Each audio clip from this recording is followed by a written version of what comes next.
ইষ্টভীতি করে কিসের দায়? বা বা বা বা, প্রতিদিন উঠিয়া ভোরে টাকা রাখবো কিসের তরে? শুনো বন্ধু, ধৈর্য ধরে বুঝাবো তোমায়। যদি ভাবো টাকার জোরে ইষ্ট বাধা থাকে ঘরে, তাহলে তা বাতুলতা ছাড়া কিছুই নয়। ভক্তিহীনের অর্থদান ব্যর্থতায় হয় অকল্যাণ। সাধনাতে ভক্তি প্রধান, ইহা অতি সুনিশ্চয়। তবু প্রতিদিন উঠে প্রভাতে ঠাকুর বললেন কিছু দিতে। সূর্য ওঠার আগে যেন ভাঙে তোমার ঘুম।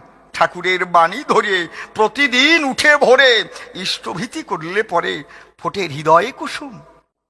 কেন তোমার টাকা আতঙ্ক? ঠাকুর দেননি কোনো টাকার অঙ্ক। সাধ্য মতো যাহা পারো তাতেই ঠাকুর তুষ্ট। অর্থ না থাকিলে ঘরে একটি ফুল দিয়ে উঠিয়ে ভরে ছাই দিয়েও ইষ্টভীতির প্রমাণ আছে স্পষ্ট। যিনি তোমার পরাণ প্রিয় তার সেবাটি আগে দিও, তারপরে তার প্রসাদ নিও। এটা শ্রীকৃষ্ণেরই বাণী।